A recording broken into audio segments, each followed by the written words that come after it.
Hola, muy buenas noches y bienvenidos a Qué ruina de función, el Benjamín de los programas del canal, pero que desde luego ya tenemos un montón de acólitos y gente que está muy pendiente de aquello que nos tenga que contar Rufino Pérez de teatro y cine musical. Rufino Pérez, muy buenas noches.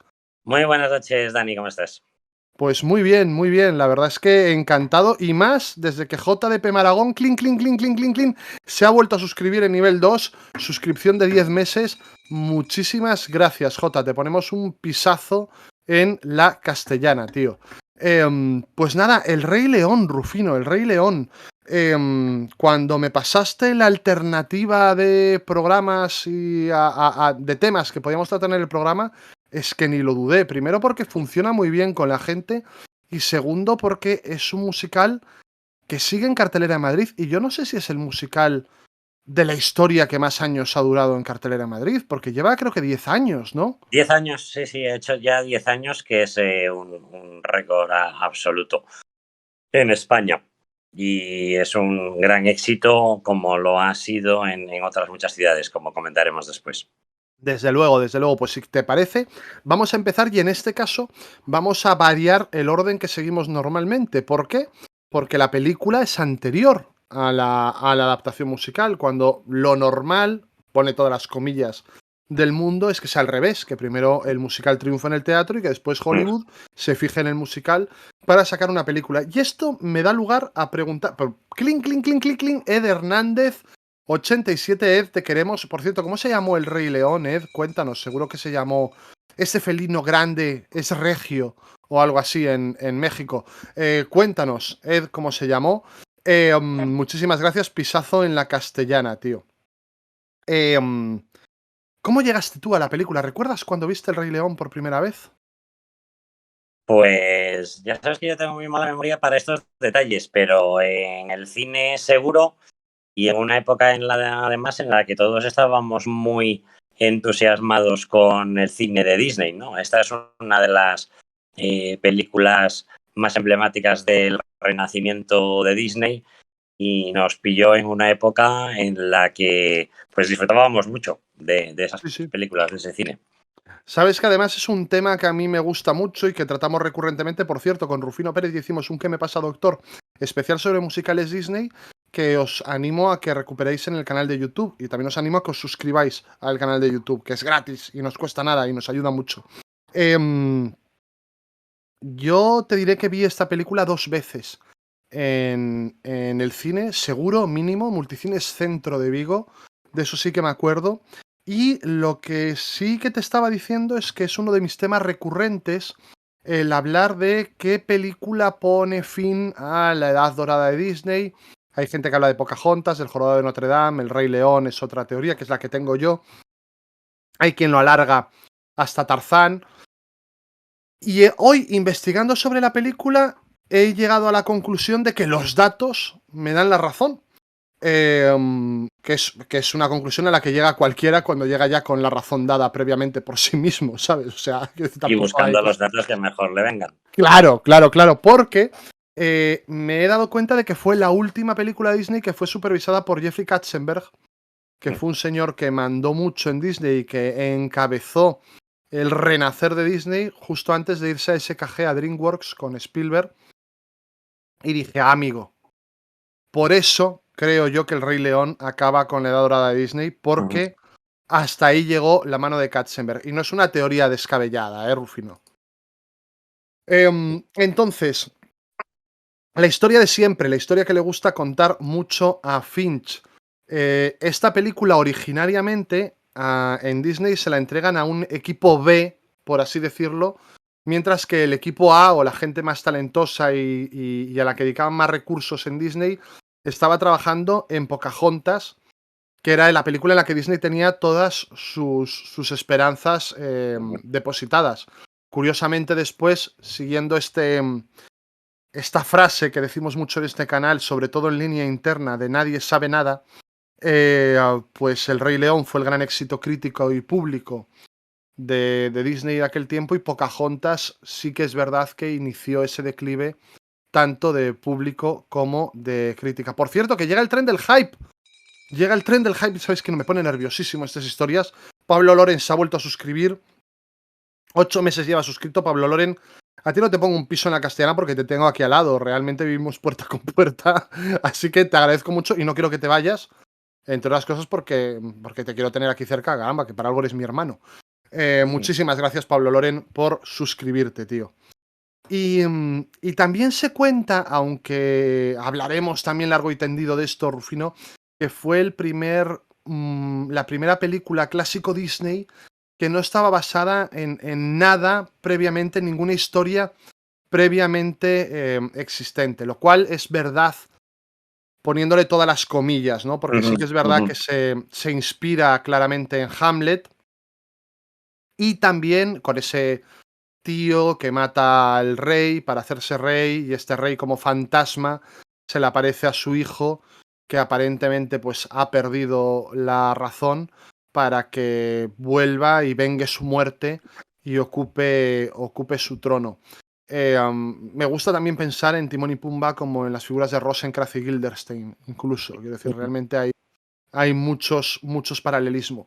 Pero investigando también he leído que se basa en el mito griego, bueno, no sé hasta qué punto, mito griego, no, el mito egipcio, no sé hasta qué punto es mito o religión de Osiris, en la que el rey es matado por su hermano celoso y el heredero legítimo se le manda al exilio.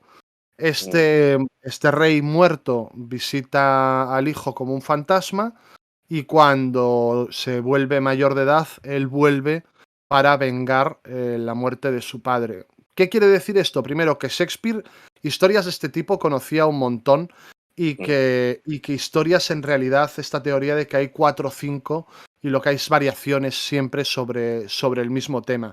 Los clásicos son clásicos y siguen funcionando porque tienen una estructura férrea. Y esta estructura es previa a Hamlet, probablemente sea previo a esto de Osiris. El origen de las grandes historias se pierde en los tiempos y siguen funcionando muy bien en el siglo XXI, pues porque son historias que realmente merece la pena. Oye, Rufino, si te estoy pegando tremenda chapa o quieres aportar algo, tú me vas diciendo. Ya has visto que empezaba ya a Digo, cabecear. No, tienes toda la razón.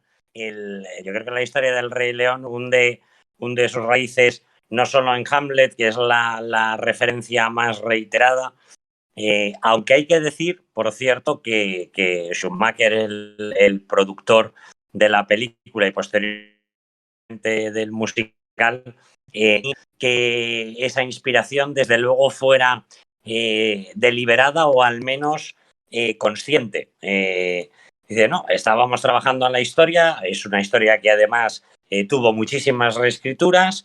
En un momento determinado decidimos que Scar se convierta en hermano de Mufasa, porque realmente era una hiena en una versión anterior que lideraba a las hienas, etc. Y en ese momento nadie menciona a Hamlet, nadie piensa en Hamlet, pero es muy probable que, dándole todo el crédito a la versión de Schumacher, lo cierto es que esa historia estuviera en el subconsciente de los guionistas, ¿no? Pero más allá de Hamlet, se habla de muchas otras referencias, ¿no? Tú has mencionado Osiris, se habla de la Biblia, los cantares de Gesta. Al final, esto es el viaje del héroe, una vez más, y con todas las variaciones, modificaciones y matices que les queramos añadir. Yo creo que también es una historia bastante coming of age Sí. por utilizar un término que, aunque en fin, sea un tanto pedante, yo creo que a todos nos sitúa rápidamente. Y tiene ese mérito, que al final es una historia original, ¿no?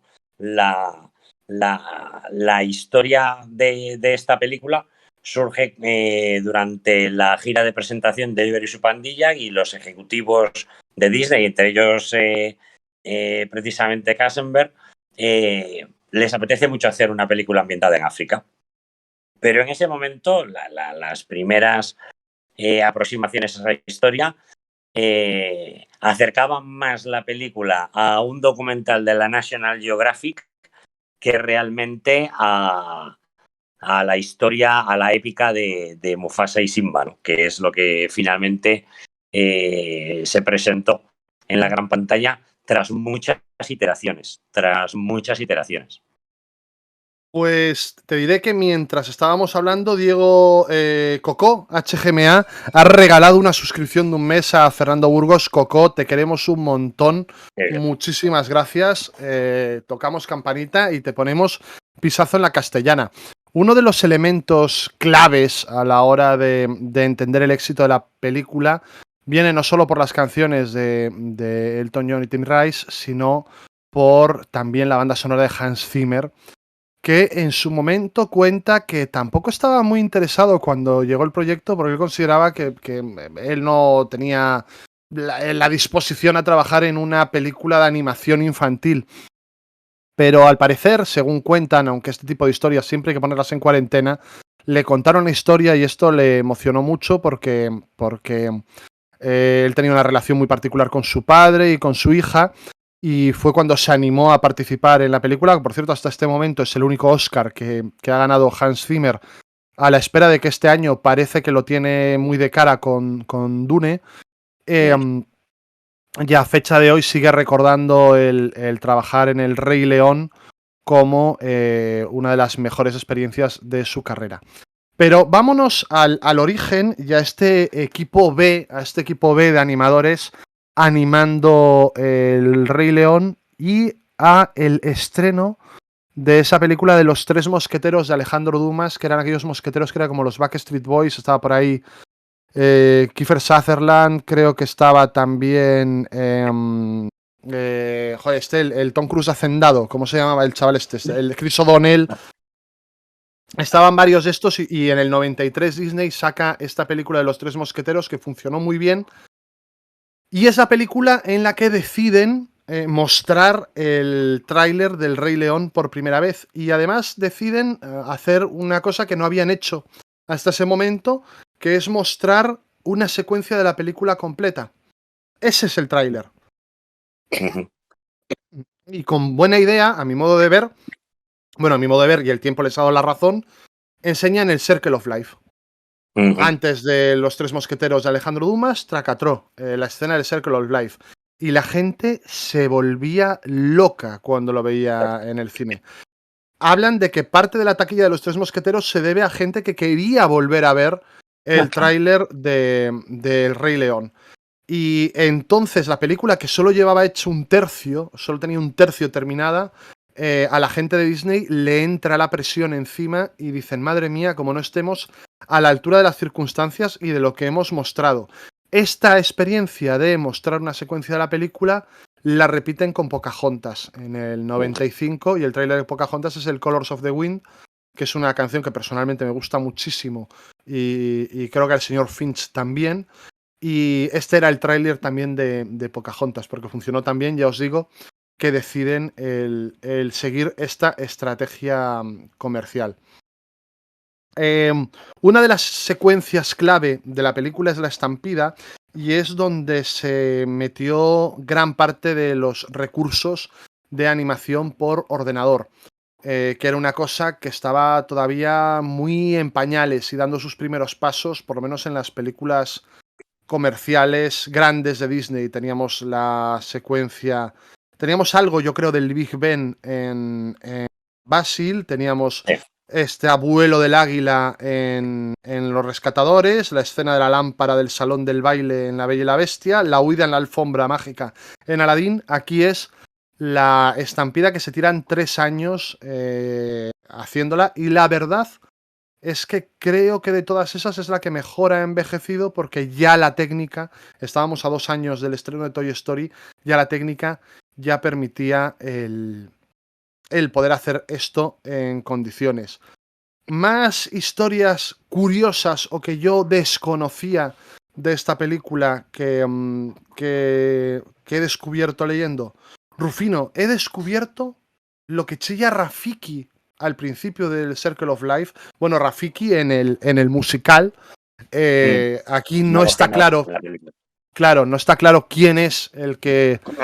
A ver, con todos los perdones voy a decir lo que dice, que es Nance Igoniama Bajiti Baba. Ujú. Sitium Ongoyama, Nance. Y todo eso que dice, ese grito de Rafiki, he descubierto que yo pensaba que eran gritos inconexos, te diré. Aquí viene el león, padre. Oh, sí, es un león. Aquí viene el león, padre. Oh, sí, es un león. Un león que viene a conquistar. Un león, y va a disputar su puesto al leopardo.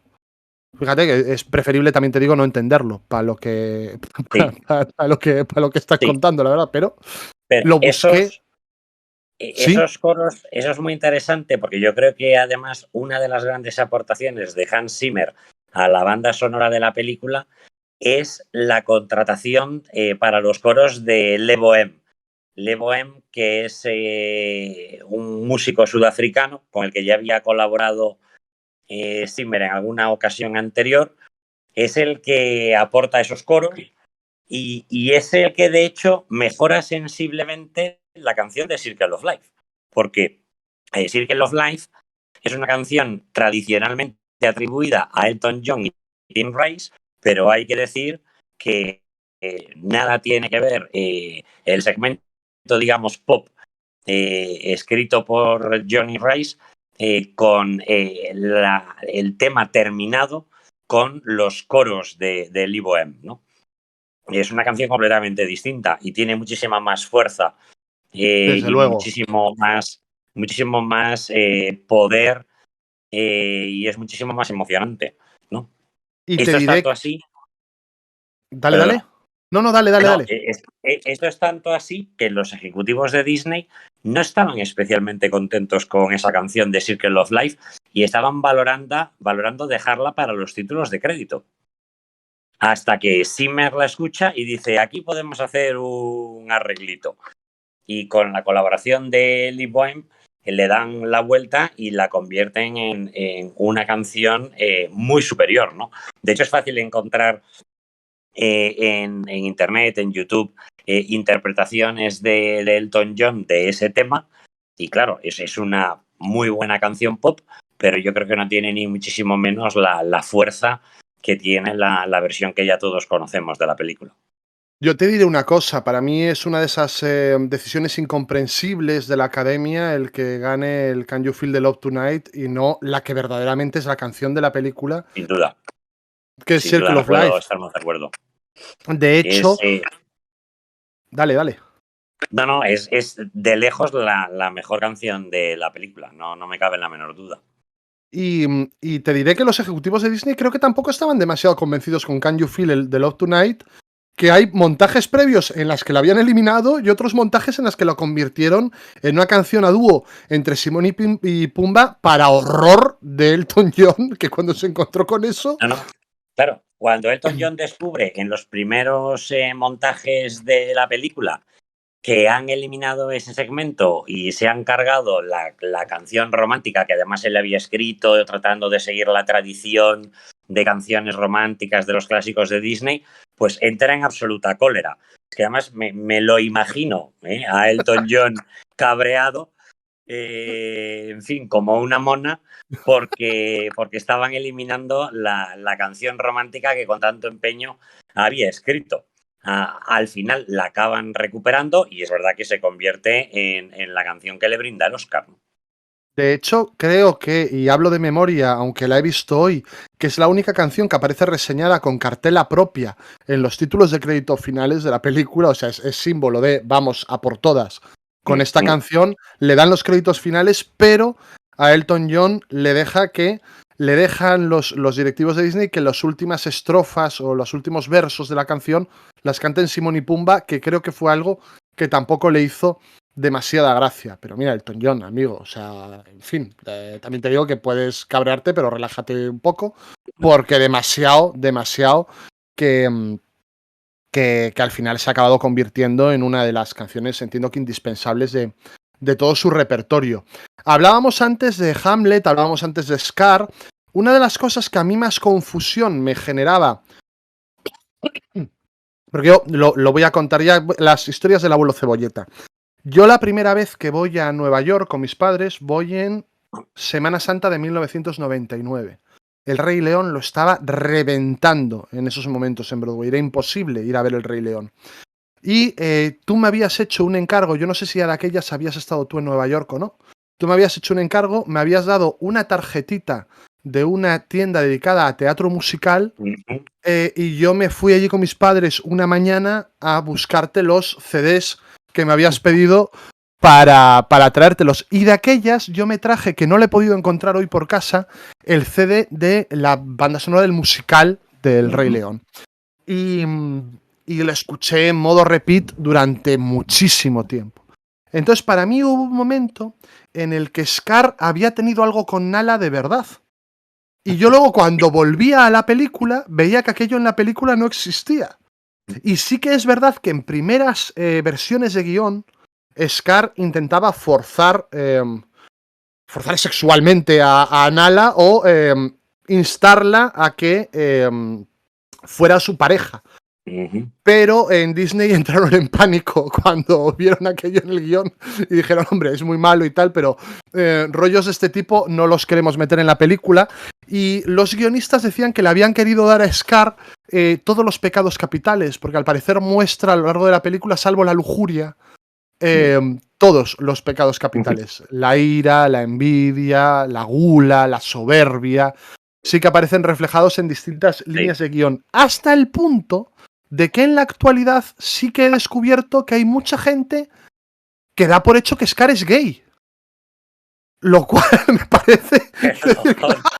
Claro. Yo cuando hice la encuesta del villano Disney, me decían, Scar es gay. El mejor villano Disney, Scar es gay. Yo no... Y además, como yo tenía la idea del musical, que en el musical eso sí que lo rescata Julie Taymor, que hay un intento de acercamiento de Scar a Nala... claro, a mí aquello me volvió loco cuando yo me llegó toda esta información y reaccioné igual que tú a la teoría esta de que... Quiero preguntar a ver si en el chat, perdonad que a lo mejor lo estoy viendo ahora de momento poco, si alguien conoce esa teoría. Dice Leticia Nur, tiene su lógica porque es quedarse con todo lo que supone la corona de Simba, incluido la futura reina. Y sí, tiene todo el sentido del mundo. Es que, mira, sí, aquí hay gente. Es que el diseño y comportamiento de Scar es lo que dicen que es queerbaiting, que suelen hacer con varios villanos de Disney. Hombre, puede ser. Yo qué queréis que os diga. A mí me sorprendió mucho cuando la escuché por primera vez. La verdad es que, fíjate, jamás se me ha pasado a mí por la imaginación esa posibilidad. Es verdad que tiene una... dicción incluso un tanto afectada. Además, Jeremy Irons está fantástico, ¿no? Sí. En la interpretación de Scar, que creo que además es uno de los mejores y más malvados villanos de Disney. Pero de ahí a pensar que Scar es mariquita, pues ¿qué quieres que te diga? En fin. Bueno, no sé, la gente tiene mucho tiempo libre, vaya. Mira, dicen por aquí, hombre, tiene un golpe de pelo en el preparaos. Qué mala hostia tiene la gente. Jeremy Irons es lo mejor de la película. Ojo, yo he defendido públicamente que esta es una de las 3 mejores interpretaciones de Jeremy Irons. Y vamos, lo firmo, pero vamos, con sangre. Más historias que he descubierto. Bueno, esto ya no lo he descubierto, pero Rufino de esto se habló mucho, de ese momento, doctor, en el que Simba cae y levanta toda esa polvareda y escribe la palabra sex en el aire, que decían que era un mensaje de los animadores oculto, que después han borrado en futuras ediciones. Estamos viendo la cámara lenta, la moviola, ese sex. Dicen los de efectos especiales que lo que ponía era SFX. Pero bueno, ahí ha quedado. Y ya las teorías más locas, Scar gay, sex escrito en el cielo en la película. Por cierto, no sería la primera vez que Disney hace esto, porque en Los Rescatadores hay una mujer desnuda en una ventana que es inapreciable a velocidad normal de la película. Y Jessica Rabbit, al parecer, no llevaba ropa interior, y en la película también de Quien engañó a Roger Rabbit está metido ese guiño. Pero en el póster también hay quien ha querido ver algo semierótico, doctor. Enséñenos. Esto lo ha descubierto el doctor. Fijaos, atención, parece un póster normal, pero de golpe... Oh, amigo, el hocico, mira el hocico. Mira lo que tiene en la cabeza el león. Siempre con lo mismo en la cabeza, amigos. Esto no sé si lo habíais visto, pero en fin. Ahí está. Ahí está. Más cosas que quiero contar del Rey León. Rufino, hoy voy a hablar yo un poquito más de lo que acostumbro a hablar, pero es que es una película inabarcable.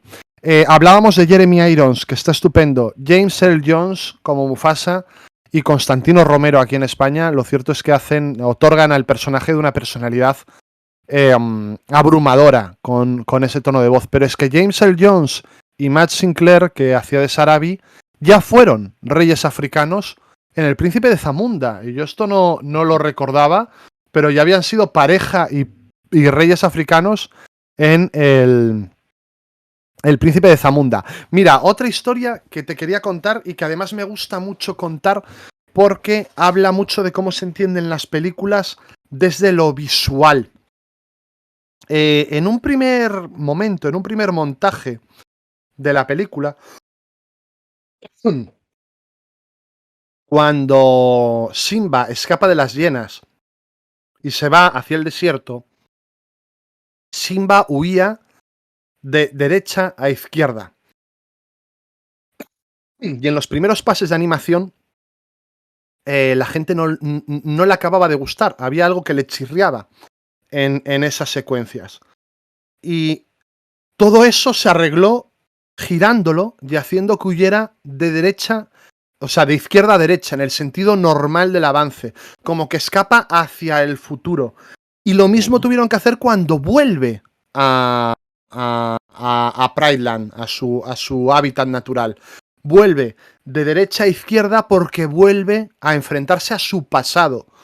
Resulta que los espectadores tenían ya metidos en la cabeza estas cosas de las que hablo yo, de la gramática, muchas veces de las películas, y consideraban que lo entendían mucho mejor así que de otra forma, lo cual de nuevo viene a ratificar esto de que nadie sabe nada y que tú estás haciendo algo y el público al final acaba entendiéndolo de una forma o de otra por pequeños matices.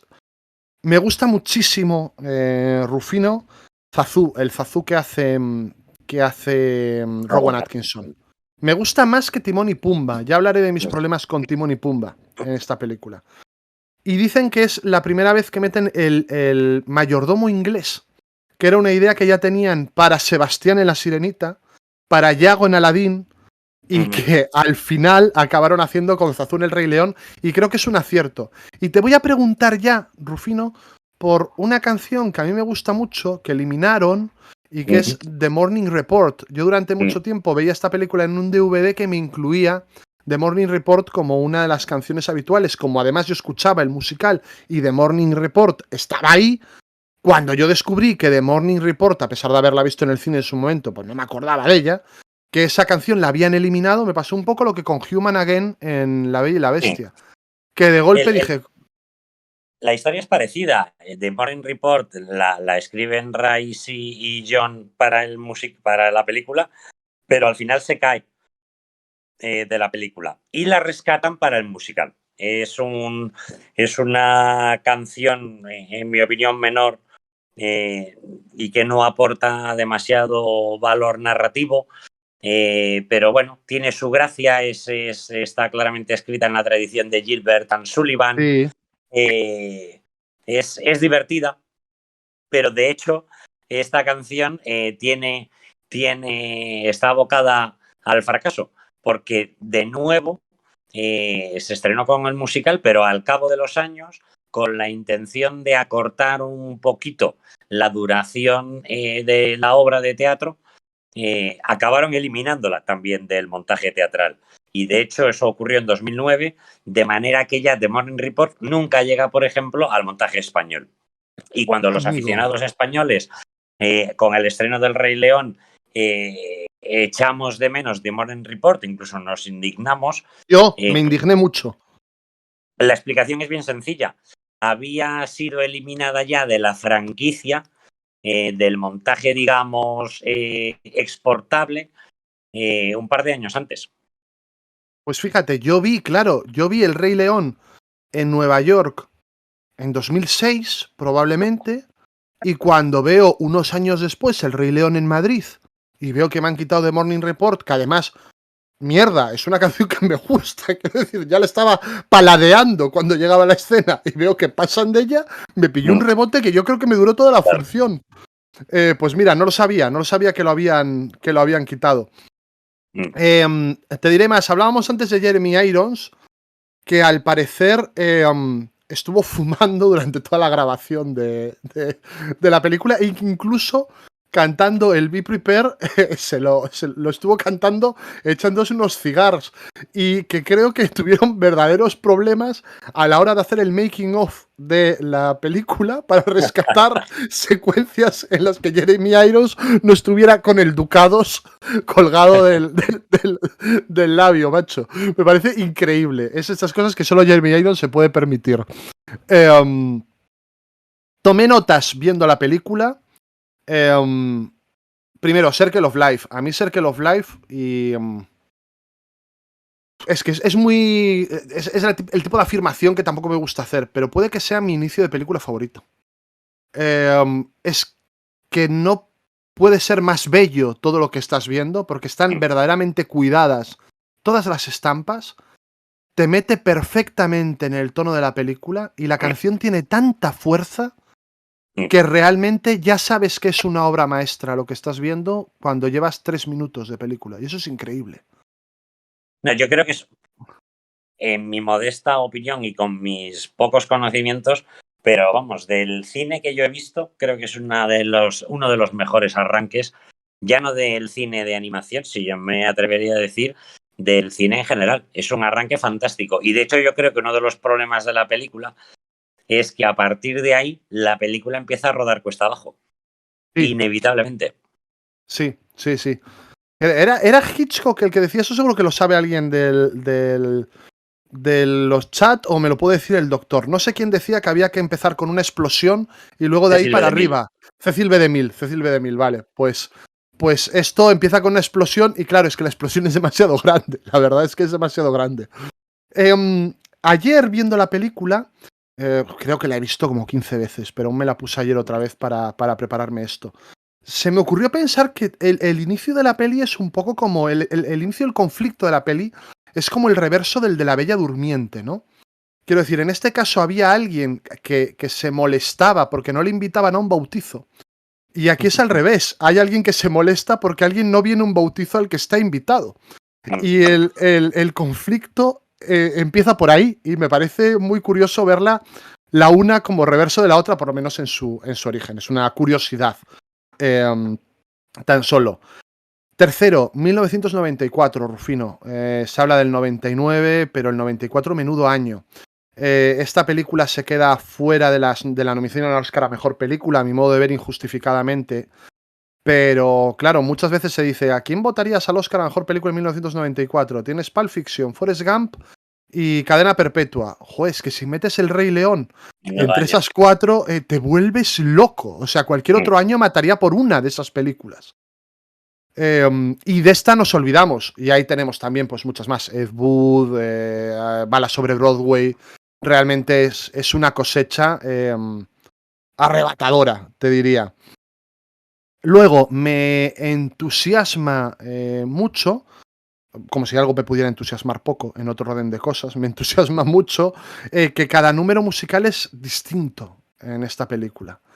Y eso sí que está visualmente muy cuidado. El naturalismo National Geographic del Circle of Life, que tiene un detalle que me vuelve loco, que es cuando Sasu va volando a la roca, que esa roca en un principio está desenfocada, porque está simulando el efecto de una lente. Tú en una lente cinematográfica, si la fijas en Sasu, la roca tiene que estar desenfocada. Pero en dibujos animados no tiene por qué ser así. Claro, ¿qué pasa? Claro. Que si respetas la gramática del cine, la roca solo se va enfocando cuando Zazu llega. Y eso es lo que hace que el espectador no le choque este efecto. ¿Hasta qué punto están trabajados todos estos detalles visuales en una película? Es algo que me vuelve loco. Después tenemos el colorismo pop de Yo voy a ser el Rey León, que a lo mejor es de las canciones que menos me gusta, pero es que realmente está muy muy bien la puesta en escena de la canción. Por no hablar de lo paradójico que es que horas antes de que vaya a fallecer su padre, él esté celebrando que quiera ser el rey y cuando lo ves en perspectiva, qué cruel es eso. Y luego le pasé al doctor para que ponga en el recuadro del medio los paralelismos entre el Be Prepared y el cine de Leni Riefenstahl, en concreto del Triunfo de la Voluntad, porque son real, quiero decir, es evidente una vez que lo ves esos paralelismos y los vamos a ir viendo y cómo equipara a Scar y a su reinado con las hienas con el nazismo. Le vamos dando y son realmente, pues mira, aquí tenemos al señor este del bigote que decía Woody Allen. Tenemos de nuevo a Scar y esas barras verticales de luz que son bastante evidentes. Tenemos también el desfile de las hienas, que tiene muchísimo que ver, y fijaos el encuadre, hasta el encuadre es el mismo, o sea, es que es y este de aquí abajo, de cómo van desfilando y de cómo desfilaban en comparación las tropas nazis en el Triunfo de la Voluntad. Quiero decir, esto es evidentemente algo que no es casual.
wankelt en staat. En waarheen je ook gaat, er is altijd die stralende bron. En die zal weer dit doen en die weet dat nog nooit is gezien of gedaan. Maar de cirkel van vuur in oneindig azuur voert ons mee in zijn eeuwige baan. Ademt leeg in die trage stroom. Doe ons voet doet gaan. Hoop en vrees altijd onderweg.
¿De dónde has sacado este vídeo?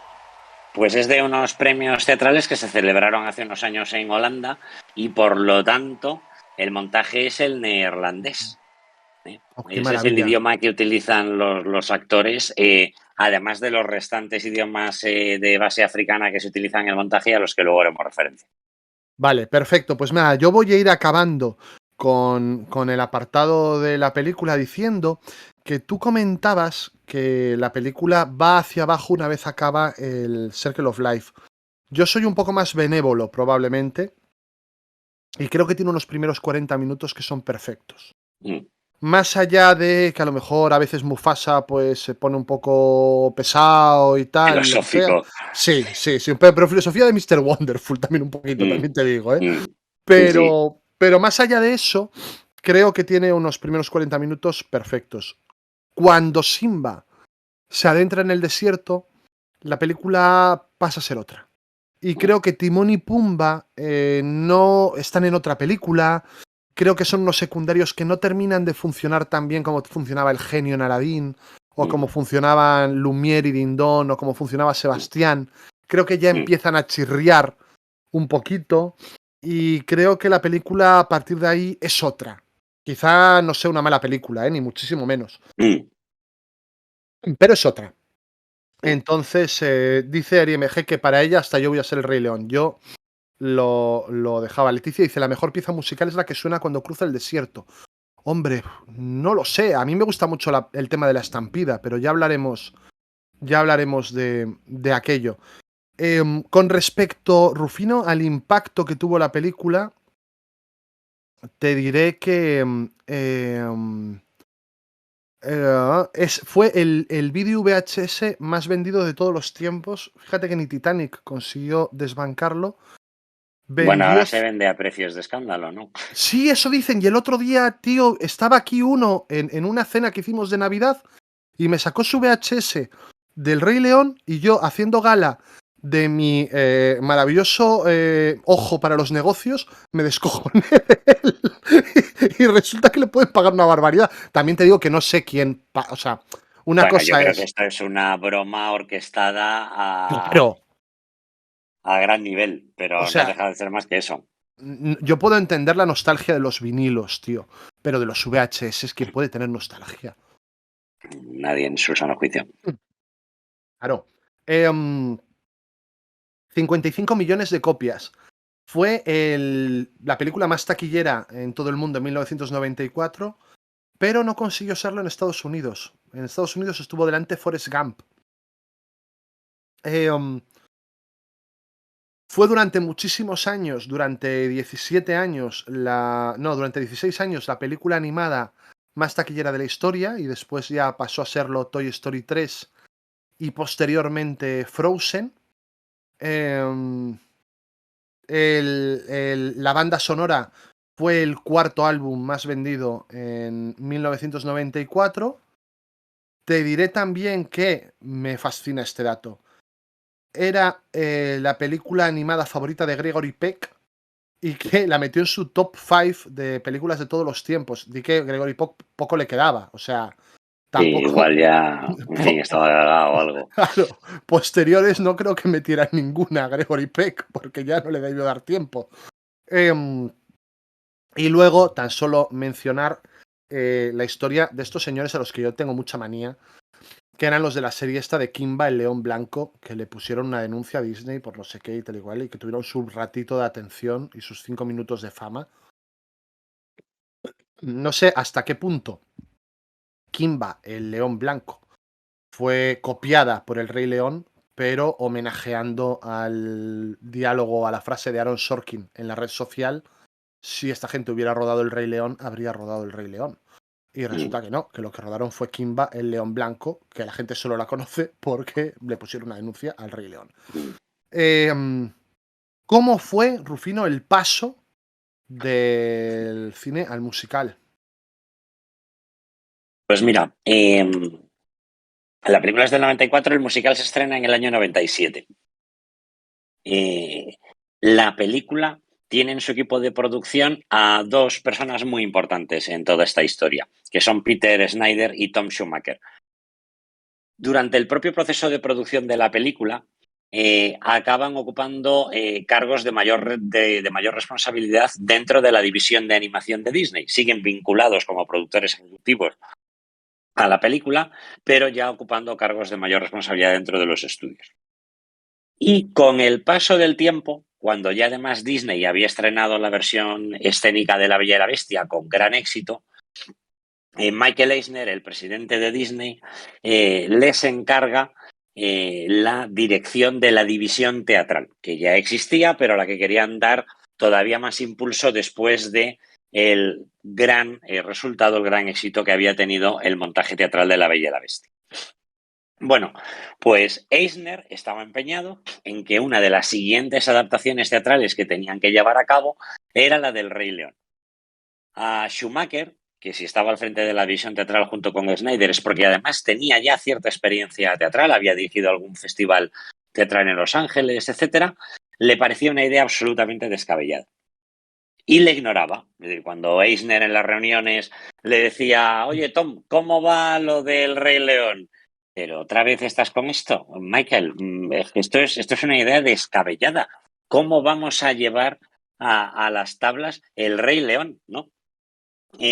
Pero al final, Eisner, de tanto insistir, acaba consiguiendo que Schumacher se lo tome en serio.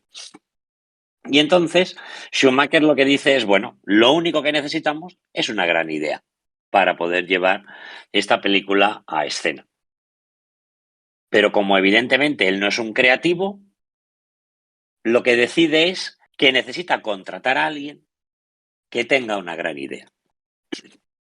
Entonces, Schumacher recuerda a una directora de cierto prestigio llamada Julie Taymor, nacida en Massachusetts, y con la que ya había habido algún escarceo profesional en el pasado, y piensa que puede ser una muy buena candidata para llevar a escena El Rey León. Contacta con Julie Taymor. Le envía el VHS para que vea la película, porque Julie Taymor no había visto la película. Me lo creo totalmente de Julie Taymor. Y la Taymor, la idea le atrae, siempre y cuando pueda llevar a cabo una puesta en escena genuina, propia, que tenga su sello, que tenga su personalidad, ¿no? Y no que se convierta, pues, simplemente en una franquicia más de las que pueblan los parques temáticos de Disney.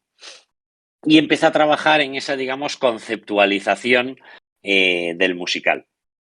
Taymor, luego hablaremos más de ella, pero es una mujer que tiene una experiencia internacional muy interesante. Había trabajado en Indonesia, en Japón, en China. Había absorbido técnicas y tradiciones teatrales muy diferentes a las occidentales y aporta esas técnicas, esas tradiciones a su conceptualización del montaje teatral, aportando, por ejemplo, la idea de que, primero, a los actores se les vea y no estén disfrazados, ocultos, debajo de ninguna clase de disfraz. Piensa que Tim Rice, cuando le explicaron que querían llevar a Broadway El Rey León, dijo, claro, lo primero que pensé es que iba a ser algo así como Cats, pero con gatos más grandes. Claro. Es decir, realmente daba un poco de yuyu, ¿no? La manera en que podía acabar aterrizando El Rey León en Broadway. Entonces, ella empieza a trabajar en esa conceptualización y ya déjame mirar la chuleta, en agosto del 96 le presentan al equipo directivo de Disney, a todos los mandamases, una lectura escenificada. Es decir, con algunos elementos muy pocos de lo que era el vestuario, esas máscaras, esas marionetas que iban a manejar los actores, siempre a la vista, lo que ella llama el double event, es decir, ves tanto al personaje como al actor que lo interpreta o lo manipula. Pero, claro, en un contexto muy frío. Estamos hablando de una sala de ensayos sin ningún tipo de iluminación, sin ningún tipo de recurso de sonido ni escenográfico, porque además tampoco los sindicatos lo permitían en una lectura escenificada, es algo que está muy regulado. Sería algo parecido a lo que nos muestra Tic Tic Boom de Jonathan Larson cuando muestra su musical. Es todavía un paso más atrás. Vale, En Larson estamos ya en el límite del workshop. vale, Y aquí estaríamos en una lectura escenificada, pero depende un poco de qué recursos utilices. vale. Pero bueno, en definitiva, una puesta en escena muy desnuda, muy básica. Claro, a los ejecutivos de Disney les costaba mucho entender la propuesta de Taymor con una puesta en escena tan pobre, ¿no? En cuanto a recursos. Y salen horrorizados de esa presentación. Y dicen que hay que cancelar la producción, que hay que parar. Snyder y Schumacher, que tienen ya mucha mili, saben que ese momento de la verdad se producen muchísimas producciones cinematográficas y teatrales. Hay un momento de inflexión en el que, en fin, todo el mundo entra en pánico y se produce pues la duda de si seguir adelante o no. Le dan una nueva oportunidad a Taymor. Taymor, gracias al apoyo de Schumacher y Snyder, trabaja en una nueva versión en la que ya dispone de más recursos escenográficos, de vestuario, musicales, pero en ese momento le presenta a los ejecutivos 3 versiones. Digo, oye, podemos hacerlo con la estrategia que ella planteaba del double event, es decir, de ver a los actores, pero también a los personajes a través de las máscaras, las marionetas y otra clase de recursos. Podemos utilizar las máscaras tradicionales renacentistas de la comedia del arte, donde se oculta nada más que la mitad de la cara, pensad un poco en la máscara del fantasma de la ópera para que os hagáis una idea, o podemos utilizar maquillaje. Y presenta las 3 versiones a los ejecutivos de Disney. Aunque ella tiene claro que, por supuesto, quiere seguir con su apuesta original. Y en ese momento es cuando les convence y cuando de verdad entienden su concepto. Como ya hemos puesto el vídeo de The Circle of Life, de la apertura del musical, yo creo que todo lo que estoy explicando se entiende muy bien. Es decir, en todo momento se ve a los actores, no se les oculta bajo ninguna circunstancia, solo hay una excepción, que son las criaturas fantásticas de I just can't wait to be king. Yo quiero ser Rey León, unas criaturas fantásticas y en las que ahí sí que no vemos las facciones de los actores que las manipulan, pero es la única excepción.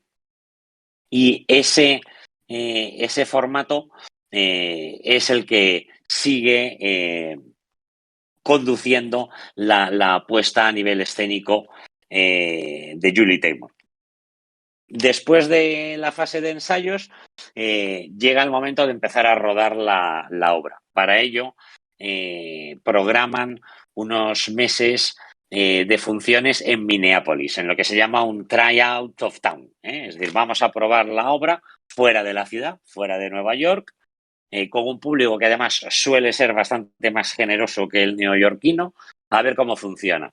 Yo Y a siempre he partir de ese... pensado en ese momento como el momento del pánico, porque realmente era algo tan distinto a todo lo Totalmente, que se hubiera visto nunca, que esa noche totalmente. anterior a mostrarlo, porque tú cuando trabajas en un proyecto de estos, estás tan dentro de él que realmente llega un momento en el que pierdes la noción un poco de lo que la gente espera, de lo que está bien, de lo que está mal. Y enseñarlo por primera vez es de pánico, ¿no? No sé, yo siempre he Claro. pensado en esa noche antes de Julie Taymor. Mm, mm. Perdona, Rufino. Total. No, es que es totalmente cierto. Desde luego era un salto al vacío, ¿no? Era además una apuesta muy arriesgada, que por supuesto estaba generando muchísima rumorología en la comunidad teatral neoyorquina.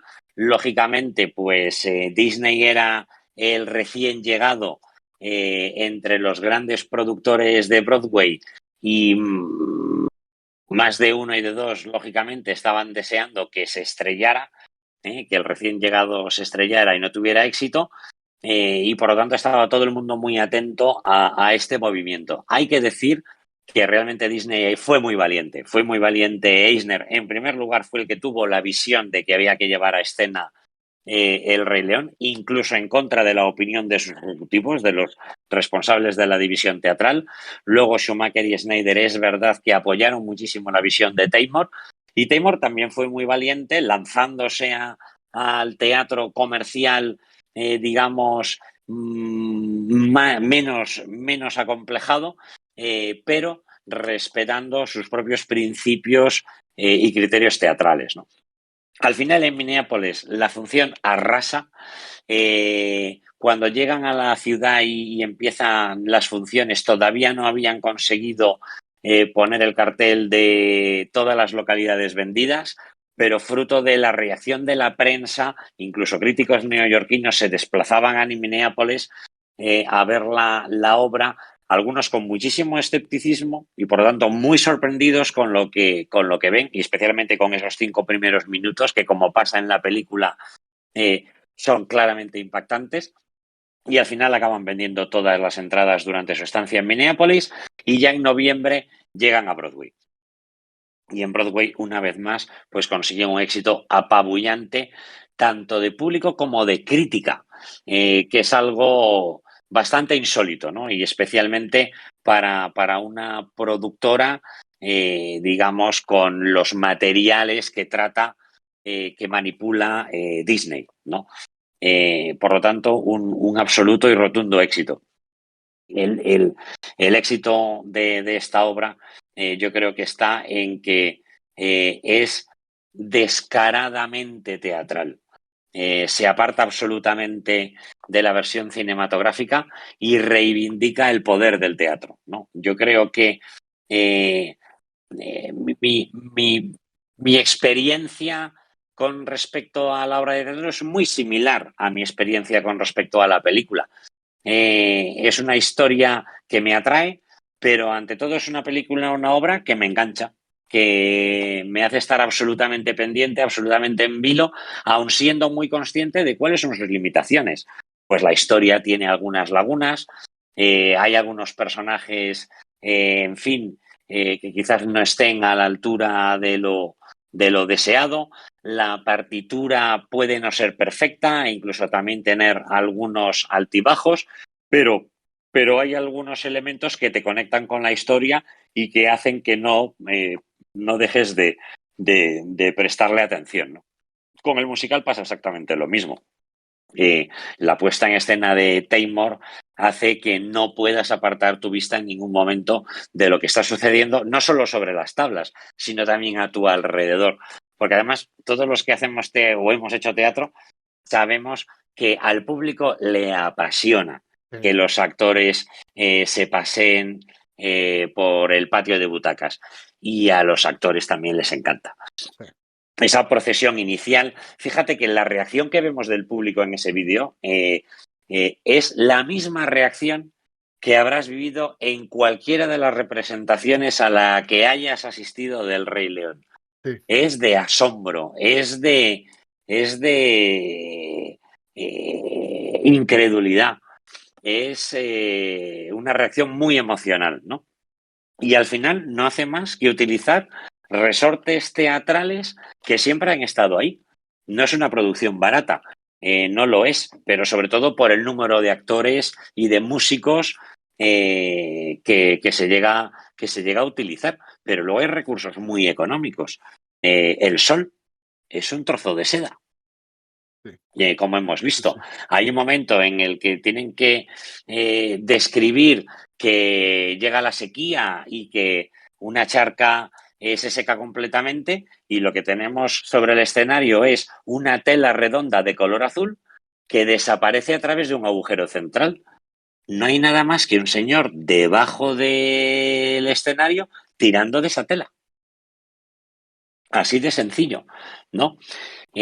Bueno, yo creo que esa es parte de la magia de este montaje.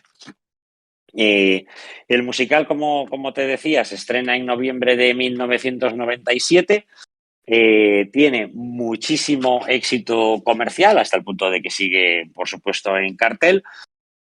Y se produce una pugna muy interesante con el otro gran título de esa temporada, que es Ragtime, que es un musical basado en la famosa novela de E.L. Doctorow, que también llevó Milos Forman al cine. En esa pugna vamos a centrarnos solo en dos grandes premios, los Drama Desk, que de alguna manera vendrían a ser los Golden Globe, los Globos de Oro, es decir, los premios de la prensa, digamos.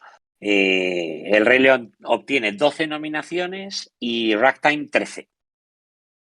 Finalmente, el Rey León obtiene 8 premios y Ragtime 5. Pero eso sí, Ragtime se lleva mejor musical, mejor libreto y mejor partitura. Es decir, se lleva los premios gordos. Llegan los Tony, el Rey León obtiene 11 nominaciones y Ragtime 13. El Rey León consigue 6 premios y Ragtime 4. Pero en este caso, el premio al mejor musical, también a la mejor dirección, que sí lo había obtenido también los Drama Desk, lo obtiene el Rey León. Eso sí, cede los de libreto y partitura a Ragtime. Es decir, el libreto y partitura, lógicamente, no son los principales activos del Rey León. Pero es Julie una Taymor, valiente valiente de los Tony, el premiar a Disney sin ahí. duda, sin duda.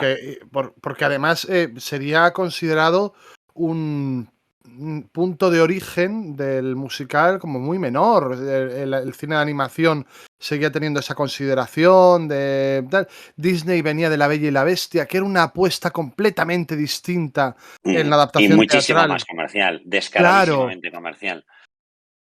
Entonces, tener la valentía de ver esto y decir, caramba, también te digo que es tener ojos en la cara, pero luego hay que reconocerlo. Sí, no, pero al final yo creo que fue una decisión, además, justa, ¿no? Reconocer, pues, la valentía con la que se había abordado este montaje y reconocer el fantástico rato de muchísima calidad que se hacía pasar a los espectadores. Como digo, reivindicando el poder del teatro y la capacidad de los espectadores de, a través de su imaginación, completar la historia que están viendo en escena, ¿no? Yo creo que eso fue la consagración o fue de alguna manera la bienvenida del mundo tradicional de Broadway hacia Disney, ¿no? Yo creo que vale mucho la pena invertir un poco más de tiempo en conocer a Julie Taymor, ¿no? Sí. Julie Taymor, como ya hemos explicado, nace en Massachusetts en el año 1952, por lo tanto ahora ya tiene 69 años. Muestra un interés desde muy temprano por el mundo del teatro y además tiene la suerte de disfrutar de una educación muy internacional en su fase, digamos, de educación escolar, bachiller, pues pasa temporadas en Sri Lanka, en la India, en Francia. Su primera etapa profesional transcurre en Indonesia entre los años 75 y 79 y ahí crea el Teatro Lord, que es una compañía de teatro donde utiliza tanto a actores occidentales como asiáticos. Es una compañía con múltiples nacionalidades, pero donde no solamente además hay actores, sino que también hay músicos, hay bailarines y hay marionetistas, ¿eh? Por lo tanto, aquí, y esto pasa en el Rey León, ya no basta con dominar, como veníamos diciendo en alguna otra ocasión, 3 disciplinas. Hay que dominar 4, porque además de ser buen actor, bailarín y cantante, hay que ser buen marionetista, ¿eh? Hay que saber manipular, no todos los personajes, pero muchos de ellos, muchos de los actores deben además manipular marionetas, lo cual lógicamente le añade más complejidad. Volviendo a Estados Unidos, pues se hace cargo y dirige montajes muy interesantes como Sueño de Noche de Verano, La Tempestad, Tito Andrónico, a esos volveremos luego, The Green Bird, montajes que además en alguna ocasión repone o revisita. Pero sí hay algunos que destacar son, en 1993, para el Mayo Florentino, La Flauta Mágica, un montaje que luego también revisita para la Metropolitan Opera y que es maravilloso, y del que luego además dirige una versión familiar de una horita, para el público familiar y que es muy interesante. La acaban de reponer en diciembre en la Met con Ronaldo Villazón haciendo de Papageno, es decir, hablamos de público familiar, de versión reducida, pero de nombres relevantes. En 1996 estrena Juan Darien a Carnival Mass, coescrito junto con su marido, Elliot Goldenthal, compositor Goldenthal. En el 96 se estrena también como directora un montaje de El holandés errante, una de las óperas más relevantes de la historia del género y una de las mejores óperas posiblemente de Wagner. Y en el 97 estrena El Rey León. Unos años más tarde la fichan para dirigir el musical que estaban escribiendo, al menos la partitura, The Edge y Bono para Spider-Man Turn of the Dark. Bueno, la historia posiblemente del mayor fracaso comercial de la historia de Broadway. En fin, yo creo que Spider-Man y musical se conjugan mal. Recuerdo la expectación cuando surgió eso y Claro. recuerdo cómo se iba alargando el estreno, no llegaba nunca el momento y empezaron a circular rumores de que aquello era un desastre y tal y cual, y luego duró en escena muy poquito. Bueno, el problema es que, claro, era un montaje que pretendía ser tremendamente espectacular, pero eso supuso varios accidentes entre los actores. Había momentos en que incluso pues veías pues sobrevolando el patio de butacas a varios Spider-Mans. En fin, alguno se cayó y se rompió algún hueso. En fin, los ríos de tinta se volcaron con esta producción que tuvo, es verdad, 182 funciones previas. Joder. Antes del estreno oficial. Por si Récord había que absoluto. ajustar alguna cosita, a lo Claro, mejor. claro. Hasta el punto de que muy buena parte de la crítica neoyorquina dijo, oiga, esto es una tomadera de pelo, voy a publicar ya mi crítica. No voy a estar esperando aquí hasta que... A ella la despiden durante ese periodo de previas porque no terminan de hacer encajar todas las piezas. Pero bueno, al final se mantuvo en cartel, fíjate, 2 años y medio. Pero perdiendo pensé dinero. Que mucho menos. Perdiendo dinero cada semana, ¿eh? Este musical tenía una operación tan costosa, ya no hablo de la inversión inicial para ponerlo en pie, sino de los costes de operación semanales, eran tan elevados que muchas semanas no conseguía ni siquiera cubrir sus costes operativos. Al final la inversión fue todo pérdida, unos 75 millones de dólares. Yo creo que la próxima vez que quieran hacer una versión de los productores, pues en vez de Springtime for Hitler, pueden hacer Spider-Man Turn of the Dark y se entendería perfectamente que todo ese dinero se fuera por el inodoro. Rufino, te tengo que preguntar, ¿tú llegaste a verla en directo o no? No, Spider-Man no. Spider-Man no. ¿Has visto? He de decir, tampoco era una cosa que me atraíse especialmente. Ya, bueno, aunque solo sea, yo qué sé, igual que cuando ves un accidente de coche, Por, frenas un poquito por morbo, y tal, exacto, claro. Sí. Pero, ¿y has visto grabaciones? ¿Tienes la música? ¿Sabes algo de Bueno, este? el disco todavía circula por ahí, el sonido es muy U2, pero en fin, tiene yo creo que poco interés. Y sí, se pueden encontrar vídeos todavía por ahí de los Spider-Man pegando brincos y el villano, el Duende Verde, un Patrick Page, que es un fantástico actor, pero en fin... una idea descabellada en la que yo creo que Julie Taymor pues tuvo poca fortuna al involucrarse, ¿no? El último montaje relevante que cabe destacar de ella es la reposición de M. Butterfly, la obra de David Henry Hwang en el año 2017. Pero es que además la Taymor también ha dirigido cine. Sí, señor. Sí, señor.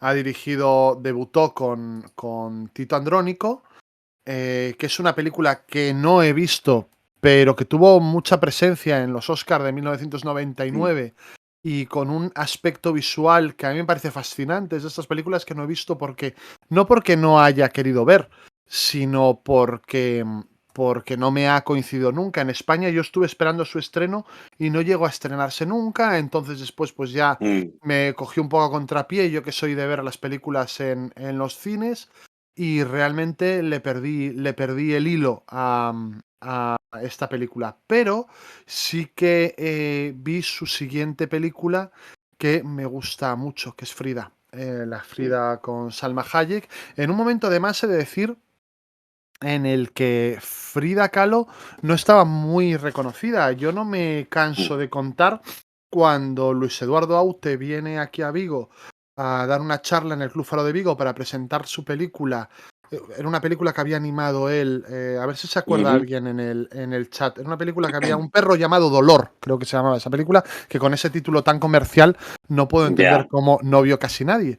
Y era una película que había animado él haciendo los dibujos uno a uno a lápiz, porque se conoce que no tenía plancha y que, pues eso, muchas ocupaciones no tenía el amigo Aute. Y nos presentó trocitos y cantó sus cosas. Un perro llamado Dolor, efectivamente, me dicen. Nos presentó sus cosas y había un segmento en aquella película, cuando la vino a presentar a Vigo, que hablaba de el marido de Frida Kahlo, que es el pintor otro mexicano, Diego Diego Rivera. Rivera. Diego Rivera, pero hablaba de él. Fíjate, si hoy en día se considera machista hablar de una mujer en función a su marido, aquí ya Mm, era el triple salto mortal, porque hablaba de Diego Rivera como el tipo que alojó a Trotsky en México cuando Ramón Mercader, el anarquista catalán, mm. le clava el piolet y la asesina allí en México.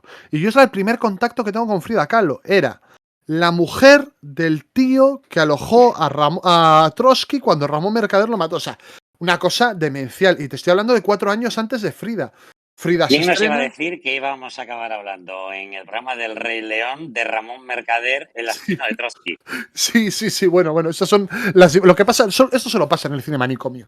De hecho, Rufino, nos hemos escapado. Estábamos hablando de Spider-Man y nos hemos puesto a hablar de Ramón Mercader, que es lo que hay que hacer para aguantar la audiencia, ¿sabes? Así somos. Y Frida, cuando esta mujer, cuando Julie Taymor la pone en valor, no era la figura que es ahora. Ahora Frida es un icono pop. La imagen de Mm, Frida Kahlo está en todas partes. ujú. Y es una película que a mí me parece fascinante, que tiene muchísimas buenas ideas, tiene una banda sonora de Godental, por cierto, Mm. maravillosa. Salma Hayek está espléndida y yo es una película que recomiendo muchísimo.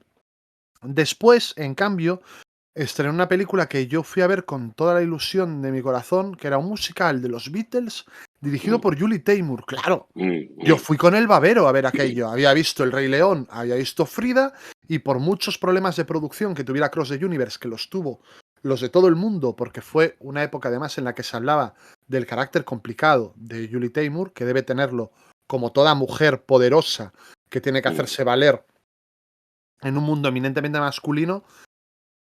Y recuerdo la decepción supina, yo no sé tú si la has visto o qué te parece Across the Universe. Yo la he visto, la tengo en casa, pero es verdad que yo creo que solo la he visto una vez, no la he revisado desde entonces, pero no guardo un mal recuerdo, ¿eh? Me parece una peli entretenida y solvente, sin más. Dentro de lo complicado que es hilar un musical con canciones de los Beatles, ¿no? Que son maravillosas, pero teatrales, lo que se diría teatrales, no son, ¿no? No lo son, no lo son. Y fíjate, también hay algo mío con los Beatles en el cine. No me gustan las pelis de los Beatles, no me gustan. Mm. No me gusta Across the Universe. No me gusta Yesterday, esta peli de Danny Boyle con guión de Richard Curtis que se estrenó hace un par de años. Entonces a lo mejor es que me pasa algo gustándome los Beatles, ¿eh? Pero bueno, Ya. en fin, algo hay. Y luego sí que ya le perdí un poco la pista. Sé que hizo La Tempestad, que Ujú. hizo El sueño de una noche de verano, que se estrenó Regu por ahí adelante. Y últimamente ha estrenado una peli que se llama The Glorias, Mm. con Julianne Moore y con Alicia Vikander, pero que ya no fui a ver porque me pareció algo que jamás pensé que me fuera a parecer una peli de Julie Taymor. Y es una peli muy convencional en el tráiler. Mm. Y en fin, no sé si tú has podido ver algo No más la he o... visto y la verdad es que tengo ganas de verla. Me causa cierta curiosidad, pero bueno, yo creo que es por mi taymorismo, probablemente, más que por ninguna otra razón, ¿no? Pues esa es la carrera un poco Mm, cinematográfica de Julie mm, Taymor. mm. Muy bien. Bueno, si quieres volvemos al musical, ¿no? Yo creo que ahí ya hemos hablado mucho de cómo Julie Taymor utiliza toda clase de técnicas y tradiciones teatrales. Hemos puesto mucho foco en la utilización de técnicas y tradiciones teatrales orientales, ¿no? Como hemos dicho, China, Indonesia, Japón, pero es que la Taymor no tiene ningún tipo de problema para utilizar cualquier recurso que pueda ser útil para poder llevar a escena el Rey León. Le voy a pedir al doctor que nos ponga una imagen de la maqueta, que luego se ha llevado a escena de la misma manera, de la puesta en escena de la estampida. Claro, este Sí, es uno de los momentos más complicados de llevar a escena, la estampida de los News, ¿no?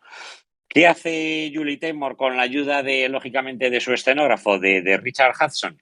Pues lo que hace es utilizar un recurso renacentista para generar perspectiva y crear así ese cañón, ese desfiladero, esa garganta por la que los News van a irse acercando hacia Simba y hacia el propio público.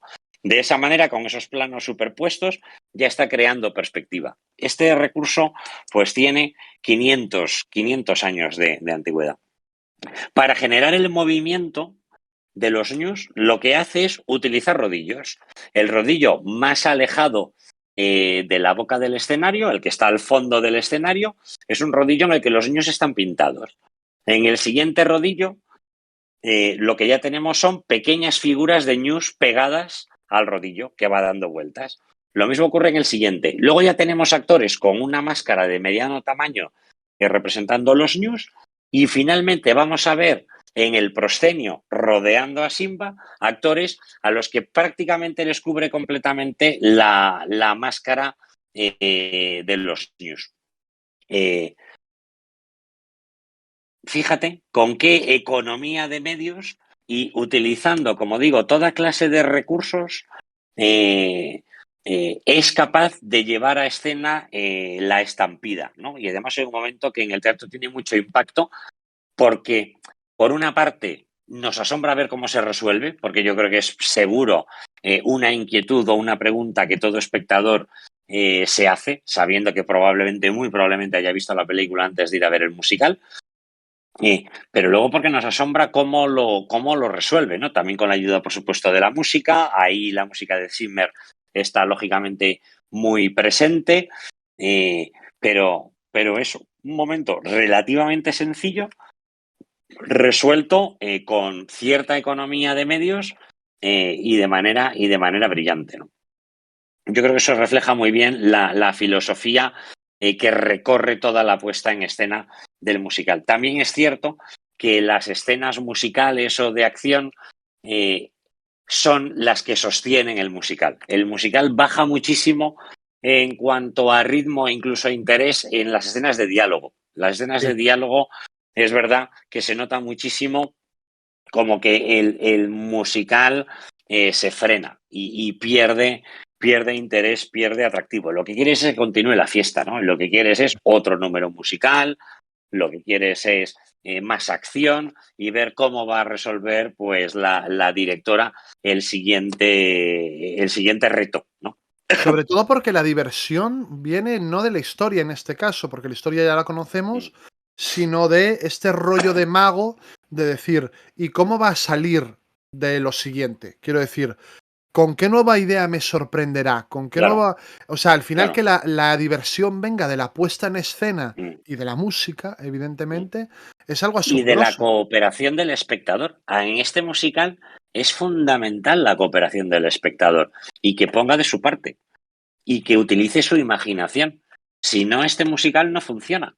Es decir, si no estuviera este musical de alguna manera interpelando al niño que todavía podemos llevar dentro y que tiene esa capacidad de proyección y de imaginación, lo que veríamos es pues un señor vestido de verde manipulando la marioneta de una comadreja, suricata, pero Sí, nos sí, parece sí, una sí. comadreja, además. Es Esa yo como creo si que en es un parte de la magia. teatro de Guiñol, de Polichinela, no estuviera tapado el actor. O sea, Totalmente, es totalmente. asombroso. Exacto. Y ese es el manifiesto de Julie Taymor. Yo quiero que se vea a los actores en todo momento. Quiero que el público participe, que colabore, que coopere. Taymor al final lo que dice es que aunque este musical lo protagonicen animales, realmente se trata de seres humanos. Y es una historia terriblemente humana, con lo cual era fundamental que se viera a los humanos que representaban o manipulaban a los personajes. Ese es Curiosísimo. el manifiesto fundamental y fundacional de la puesta en escena de Julie Taymor. Luego toma otras decisiones muy, muy relevantes, ¿no? Como es para las coreografías contrata a Gareth Fagan, que es un coreógrafo afroamericano sin ningún vínculo con el teatro comercial y de Broadway. Es un señor que se dedicaba a poner tenía su propia compañía de danza y se dedicaba exclusivamente al mundo de la danza contemporánea, lógicamente, ¿no? Y bueno, pues con una clara influencia de sus raíces africanas. Y decide involucrarlo en este montaje a pesar de que la danza tiene una cuota pequeña, una presencia limitada dentro del Rey León, aunque hay números coreográficos fantásticos, ¿no? Hay una anécdota al respecto y es relativa precisamente a la cacería de las leonas, cuando hay un momento en el que hay una cacería en el que las leonas van rodeando a una gacela y demás. Ahí la música la compone expresamente para ese segmento Lee Boehm, el compositor sudafricano del que hablábamos antes. Pero Lee Boehm lo que dice es que necesita entender la escena para poderse inspirar y componer. A lo que Gert Fagan, el coreógrafo, le dice que necesita escuchar la música para poder llevar a cabo la puesta en escena. Bueno, al final se alinearon los astros y consiguieron un momento especialmente bello dentro del musical. Taymor influye también muchísimo en la construcción del libreto. El libreto es de Irene Mecchi, que ya había sido co-guionista de Sí, la señor. película, y de, espérate que se me ha ido, de Roger Allers, que también había sido co-director de la película. Sí. Pero influye muchísimo en la composición del libreto, tratando de enriquecer a algunos personajes, de dar un poco más de profundidad o de perspectiva a algunos de los personajes de la función, y así aparecen pues momentos nuevos, ¿no? Como ese momento de la locura del rey Scar cuando decide que debe casarse con Nala y tener, en fin, muchísima descendencia, ¿no? Y lo antes posible. Influye mucho en el libreto y también en la partitura. Por supuesto, se utilizan las canciones de la película. Tim Rice y Elton John aportan 3 nuevos temas. Uno que ya habían compuesto y se había descartado para la película, que es The Morning Report. Otro para las hienas, que es Showdown. Sí. Y un último que es el de la locura de The Madness of King Scar, de ese momento en el que está un poco desesperado y la solución que se le ocurre para seguir siendo popular es casarse con Nala.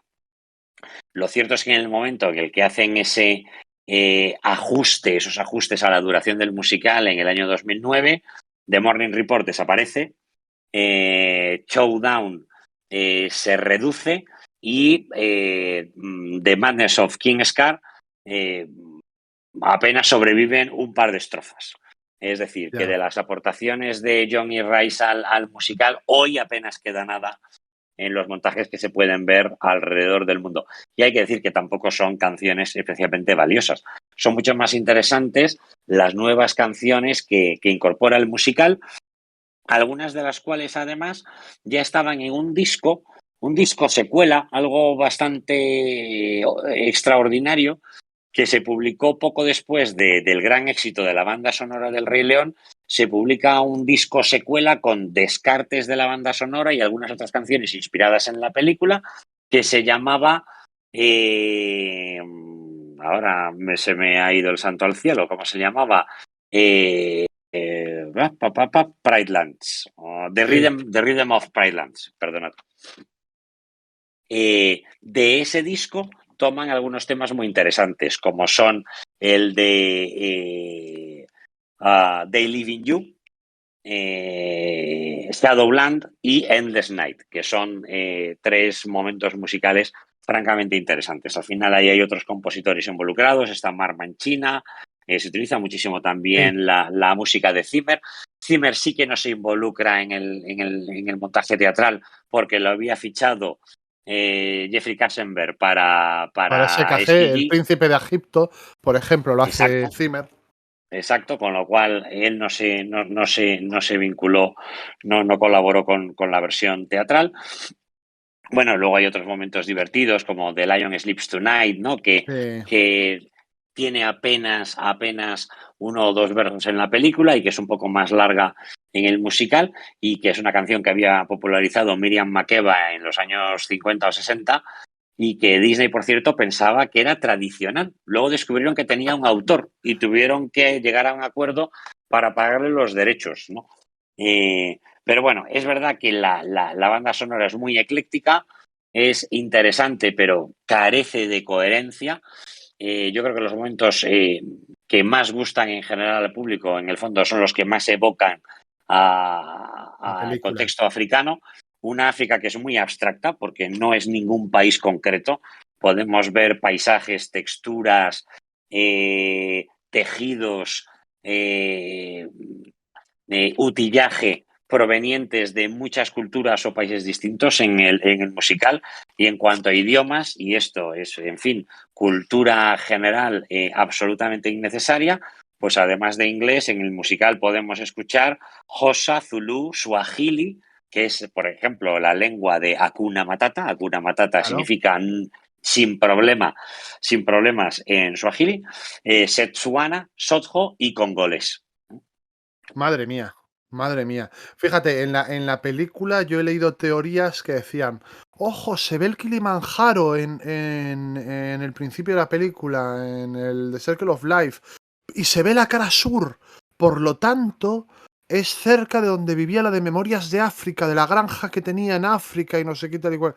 Hombre, me parece un poco lo que tú. Está ahí la sabana, está el desierto, está una selva más cerrada. ¿Qué quieres que te diga? O sea, esto es una mezcla y un batiburrillo. Sí, totalmente. Y además de manera deliberada. Yo creo que tanto en la película como en particular en el musical, ¿no? Claro, que aquí nos escandalizamos cuando en Misión Imposible 2 hacen las fallas y la Semana Santa sevillana junta, Ya, pero luego vemos el Rey León y nos parece todo claro, fabuloso. claro. Cuando debe haber un señor en Ruanda indignado, Totalmente, lógicamente. pero totalmente. En los ratitos que tiene para pensar en esto, que tampoco te creas que son muchos, él se Ya, enfadó un montón. sí, totalmente. Oye, por último, te cuento un poco sobre el reparto original. Hay un par de nombres interesantes. El papel de Mufasa lo estrenó Samuel E. Wright. ¿Y quién es Samuel E. Wright? Pues la voz de Sebastián en la ¡Oh! producción original cinematográfica de La Sirenita. ¡Qué O maravilla! sea, alguien con ya cierta tradición disneyana. Scar lo interpreta en Broadway John Vickery, Rafiki Side Leloka, Simba es Jason Reis, Nala es Heather Headley, que luego estrenaría la siguiente gran producción de Disney en Broadway, que fue Aida, una Aida pop Sí. También con Delton John, partitura puede de ser. Elton John y Tim Rice, de Sí, ambos. señor. Bueno, pues ella fue Aquello la Rufino, Aida. te pregunto rápidamente, aquello fue un fracasito Sí, también, ¿no? no, No. funcionó razonablemente bien. Funcionó Mm, razonablemente bien. No fue un blockbuster, como lo fue y lo sigue siendo El Rey León, pero funcionó razonablemente bien. No, vale. luego Elton John ha tenido colapsos mucho mayores y éxitos también muy grandes. Ha hecho cosas tan maravillosas como Billy Elliot o tan Sí. desastrosas como Lestat, el musical basado en la entrevista Con el con el vampiro, vampiro que sí. estrenó en Broadway y ahora no recuerdo si estuvo en cartel 7 días o 10, pero vamos, fue un fracaso Oh, estrepitoso. De vale, vale, tercer vale. musical de vampiros, además que fracasaba en muy pocos años. Es lo que tiene el ser humano, que es tozudo, ¿no?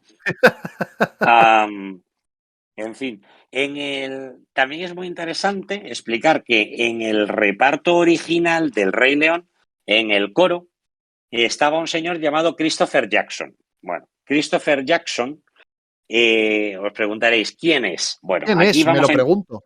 aquí vamos a intentar siempre establecer conexiones entre los diferentes programas que vayamos estableciendo. Qué bueno. Todavía no hemos hablado de Hamilton, ni lo podremos hacer, por cierto, hasta que haya versión cinematográfica, que no la hay. Aunque Porque haya, estamos de acuerdo que lo que hay en Disney Plus no es una película.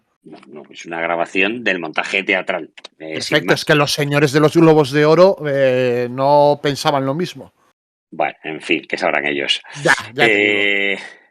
Bueno, pues Christopher Jackson estuvo vinculado durante 7 años con el Rey León. Empezó en el coro, luego se convirtió en suplente del papel de Simba y luego en el National Tour de Estados Unidos acabó siendo el protagonista Simba. Bueno, pues Christopher Jackson es George Washington en esa grabación que habéis visto de Disney Plus Amigo. de Hamilton.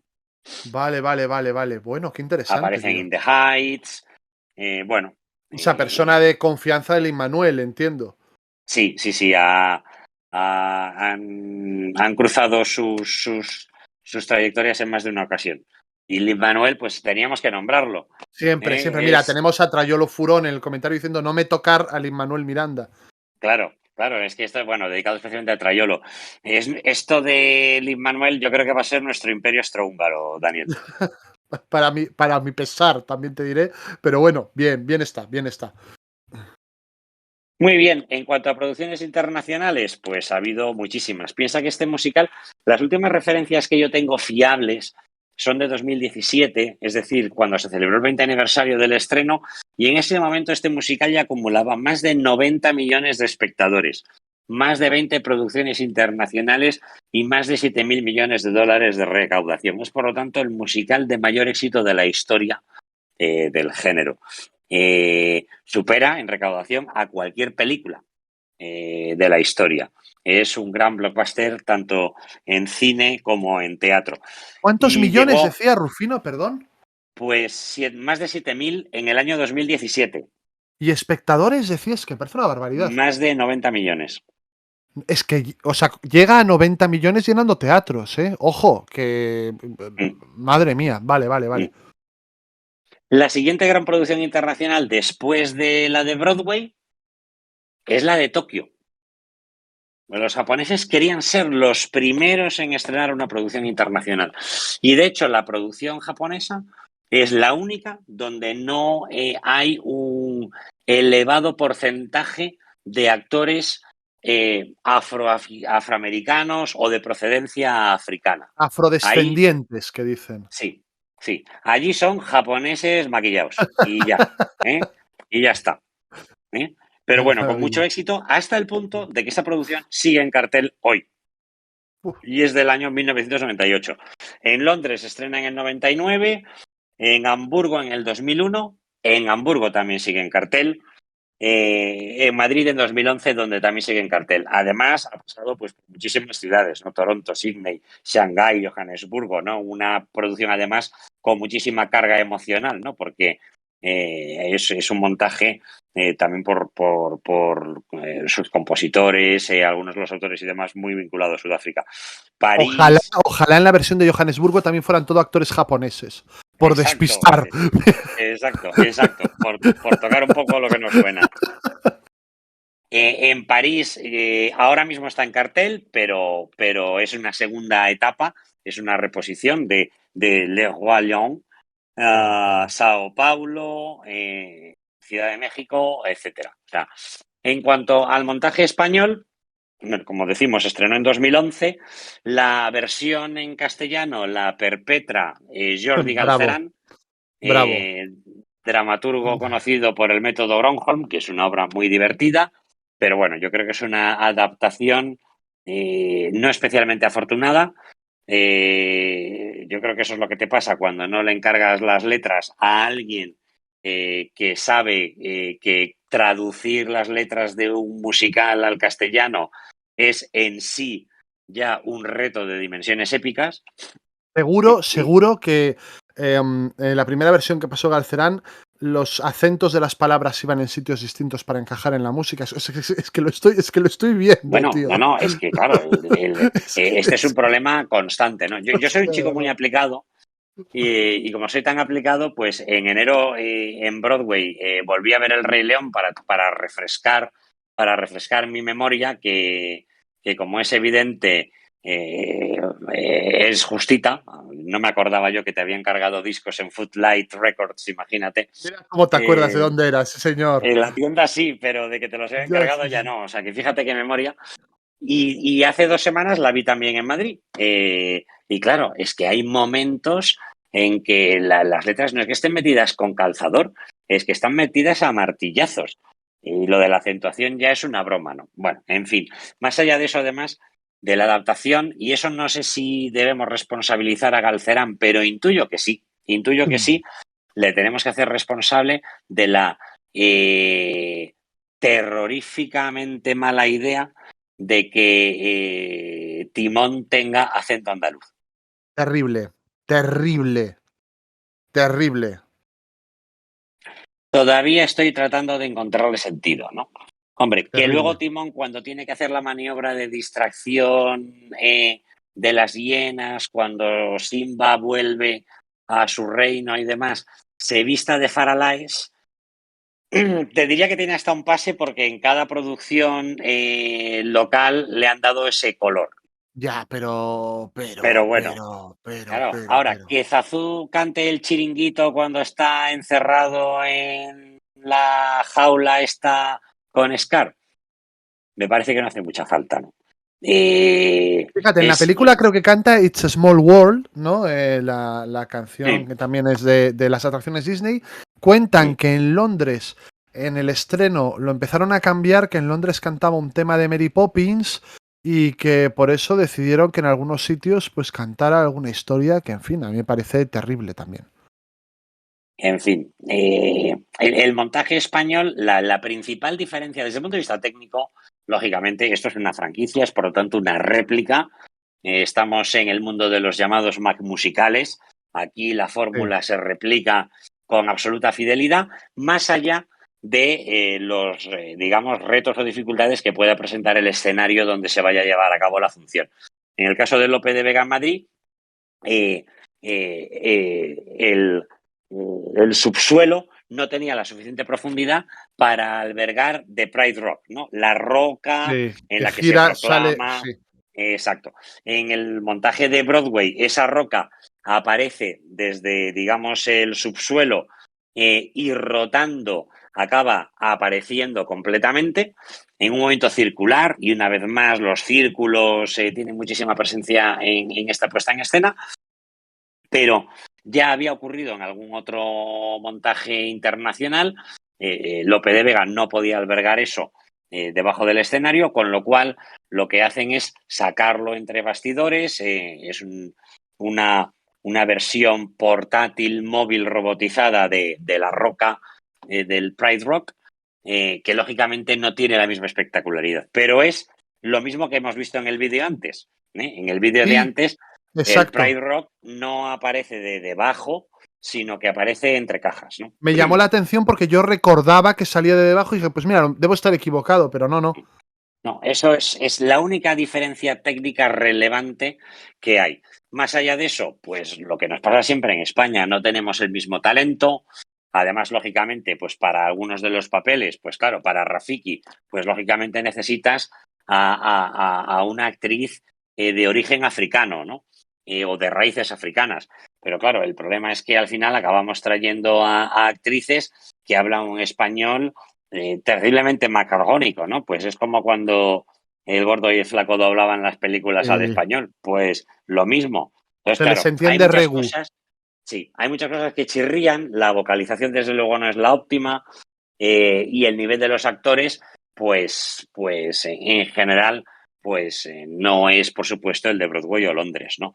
Hay excepciones. Yo, por ejemplo, en el montaje actual creo que hay un muy solvente Scar. En cuanto a Mufasa, es un Mufasa blandito, no lo siguiente. No me he tomado nota ni del nombre del actor, pobrecillo, pero es que es muy flojo, es muy flojo. En fin, este sí que, bueno, en fin, es igual. Eh, vamos a Vale, dejarlo. sí, sí. Eh, Bueno, Vale, vale. Mira, ah, te voy a leer comentarios que ha ido dejando la gente y preguntas que me parecen sí, pero además yo muy... no tengo, no puedo ver los comentarios, lamentablemente, con lo cual Pues aprecio la ayuda. mira, dice Ari MG, Esteban Oliver pasó de Madrid a Broadway. No sé quién es Esteban Oliver, si por favor Ari nos lo cuentas, pues me parece muy interesante. Con respecto a la producción solo con actores japoneses, dice V. Javisan, ay madre mía, con los chiquitines que son. Dice, bueno, Mm, menos los luchadores de sumo. Pues sí, Exacto. menos los luchadores de sumo. Dicen también por aquí, dice Fili del Trueba, ojalá poder decir que me he ido a Broadway a recordar. Bueno, en fin, tampoco es así exactamente. Digamos que Y aprovechamos circunstancias. claro, claro, claro, claro. Y pregunta Ari MG también si aquí quitaron filas de asientos en el teatro, en el Lope de Vega, pues pudiera ser porque ella lo afirma bastante segura. Probablemente, hombre, hay muchos teatros donde tuvieron que retirar butacas para ampliar los pasillos y que cupiera, por ejemplo, la madre elefante, ¿no? La que Sí. cariñosamente llamada Berta, porque es verdad que, en fin, es un elefante y no cabe seguramente en cualquier pasillo de cualquier teatro. Dice que el actor que se fue a Broadway Mm, era Zazú aquí mm, y que se fue a hacerlo a Broadway. Pues mira, bien que me alegro, la verdad. Te he de decir que me sorprende que en el Lope de Vega tuvieran que quitar filas, aunque si lo dice Ari, yo estoy por mm. asegurar que es cierto, porque fíjate, y te voy a lanzar un reto de aquí a largo plazo, porque ya tenemos bastantes programas identificados. Em, un día me gustaría hablar del que fue el productor del Hombre de la Mancha. ¿Cómo se Mm. llamaba aquel muchacho? Luis Ramírez. Luis Ramírez, que creo que tiene Mm, una historia detrás, si no para un libro, sí para un artículo interesante, y si no para un mm, programa, porque es mm, una historia de ascenso y caída y una historia fundamental para entender el teatro musical mm, mm, mm, en España. Y Luis Ramírez, cuando se metió en el Lope de Vega, lo que hizo en el Lope de Vega, madre mía, mm. antes que productor él era ingeniero y Sí, creo que se notó en eso. Pero bueno, sin eso duda. ya queda para más adelante, porque ya os digo que tenemos programas programados maravillosos para bastante tiempo. Rufino, otra pregunta que te quiero hacer yo antes de que tú cierres. No sin antes decir que estoy muy de acuerdo con lo que dices. Yo cuando fui a ver El Rey León a Madrid fui muy ilusionado, he de decirlo, porque la había visto en Nueva York, me había impresionado y Mm, quería volver a sentir lo mismo y me alegraba el hecho de poder tener lo mismo en Madrid y de hecho si me hubiera gustado es probable que hubiera ido a Madrid más veces a verlo porque es un espectáculo que merece la pena ser visto y desde aquí lanzo un beso enorme a mi mujer, a Rosalía, que me tuvo que aguantar al salir del teatro porque recuerdo que fui de una mala hostia hasta el hotel mm. soltando improperios, que llegué al hotel, me senté en cama y seguí diciendo barbaridades sobre una época en la que yo era bastante más pasional para estas cosas. Um, pero sí que recuerdo una decepción enorme y has verbalizado muy bien todos los motivos por los que la obra Sí, me pero decepcionó. fíjate, ¿eh? O sea, es verdad que desde luego no está al nivel del montaje de Broadway o de Londres por los dos o tres factores que hemos mencionado, pero, pero yo me alegro de que esté en cartel. O sea, Sí, yo hombre, creo que es claro. positivo que esté en cartel y no me refiero porque siga llenando las arcas de Disney y de los productores del montaje madrileño, sino porque creo que es una fantástica cantera de aficionados al teatro. Sí. Al final, pues hombre, los que tenemos ya algunas horas de vuelo, pues somos un poquito más exigentes. Pero al final ver que una familia va a ver este musical como todo un acontecimiento, que descubra, y este es un musical perfecto para eso, lo mucho que le puede fascinar ver una obra de teatro y desde luego el empeño y el entusiasmo con lo que lo hacen los actores, aunque pues no tengan las mismas capacidades que podamos apreciar en Nueva York o en Londres, yo creo que es muy loable, muy loable. O sea, fíjate, yo salí, como te digo, la vi hace un par de semanas para ver pues en qué estado de forma estaba, ¿no? Eh, y seguramente porque ya llevaba unas expectativas moderadas, no salí cabreado, como te pasó a ti, del teatro. Por una parte, salí contento de que la historia y sobre todo la puesta en escena me siguiera enganchando tanto. Me lo pasé muy bien, me lo pasé Es que fenomenalmente es bien muy difícil. y me pasó volando, a Claro. pesar de que la había visto hace 15 días, que me la sé de memoria, y de que el elenco pues no eran de 10 sobre 10. Bueno, al final este musical tiene algo, no es una obra maestra, no es un musical capital en la historia del género, pero yo creo que demuestra pues la magia que puede aportar un director de escena a incluso a un material pues que no sea perfecto, ¿no? Yo creo que es es un ejemplo paradigmático de cómo un buen director de escena puede transformar un material no mediocre, pero sí discreto, en una experiencia fantástica. Y yo creo que ese es un valor muy específico de este montaje y es lo que hace que me guste tanto.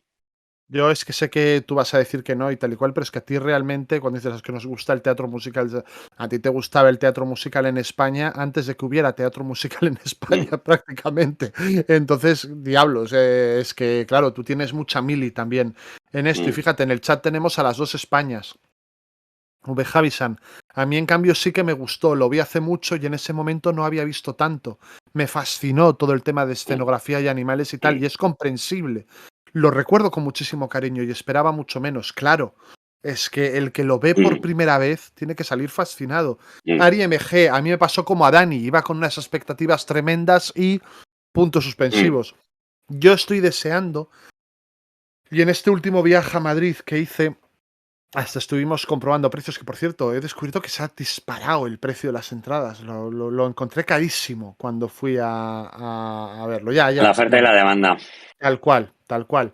Y dije, jo, es que esto voy a llevar a Groucho, al mayor, porque. Y pensábamos hasta el Mm, pequeño, porque es un gran mm, espectador, es un espectáculo demasiado largo, de todas formas. Pero lo fascinante que puede ser ver eso mm, por primera vez, mm, con ojos de niño cuando todavía eres mm. niño, yo tengo muchas ganas de poder Sí, llevarles a verlo, independientemente de lo que me gustara. claro. Quería Se lo van a preguntarte, pasar bomba. yo estoy convencido. Quería preguntarte, Rufino, ¿cuántas veces habrás podido ver El Rey León en teatro? No lo sé, no lo sé. Algún día empezaré a hacer estadísticas o a apuntar palitos en algún lado. No lo sé, no lo sé. Yo creo que en España 2 o 3 veces, en Broadway solamente una vez, que ha sido esta reciente, y en Londres, pues unas cuantas, no lo sé, unas cuantas veces, sí, unas Vale, vale, cuantas. o sea, Es uno de los musicales que más veces he visto, ¿eh? También es el típico musical que se presta a llevar a amigos con su familia, con sus hijos. O sea, claro. tiene ese punto, ¿no? Eh, Dentro de que yo, fíjate que por mucho que me guste un título, tampoco soy de repetir hasta la saciedad ni de. No, no, no. Ya creo que todo el mundo sabe que soy muy fanático, por ejemplo, de Los Miserables y no la habré visto más de una docena de veces. O sea, no, no, no. No. A ver, yo tengo un amigo al que tú no conoces, que es el del sector, pertenece a mi sector, que es un fanático de Mary Poppins. Bueno, en fin, cada uno tiene sus manías Madre y la mía. ha visto 40 o 50 veces ya. ¿La obra de teatro? Sí, sí, el musical. Y lo montan yo creo que si mañana lo estrenan en Kiev, que es un momento fantástico para viajar a Kiev ¡Oh, y verlo, maravilloso! en ucraniano, allá se va a ver a Mary Poppins en ucraniano, bajo las bombas. Vale, No, vale, no vale. soy, no soy tan friki, que no se lleve la audiencia la impresión equivocada. Bueno, pues ¿Eh? Rufino, ¿algo más que quieras añadir sobre El Rey León? No, yo creo que ya le hemos dedicado un buen tiempo. ¿Eh? Mira, la prueba de que Rufino está plenamente integrado en el cine manicomio es que hoy por la mañana me dijo horita y media y lo tenemos. Madre de Lle- Dios.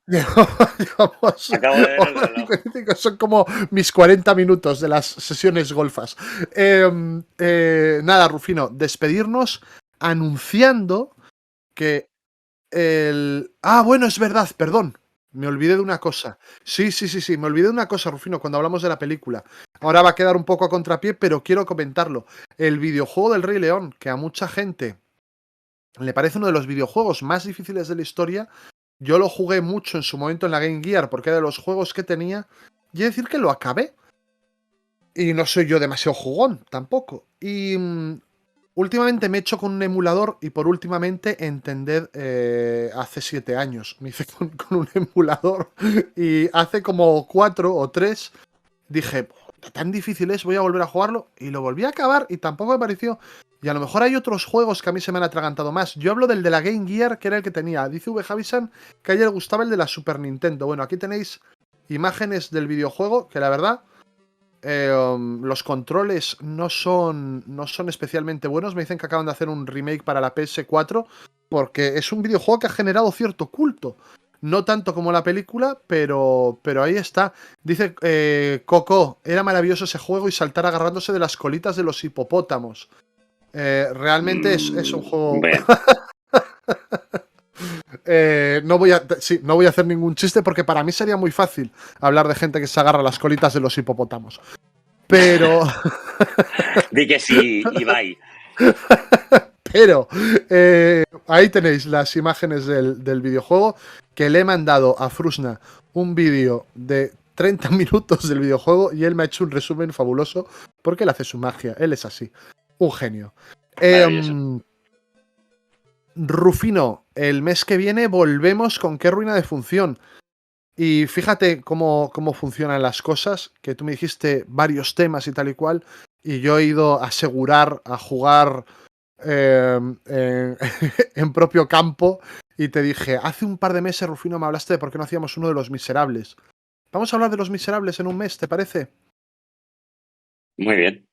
Los Miserables, la película, el musical, y además vamos a instaurar un nuevo formato en el que ruina de función.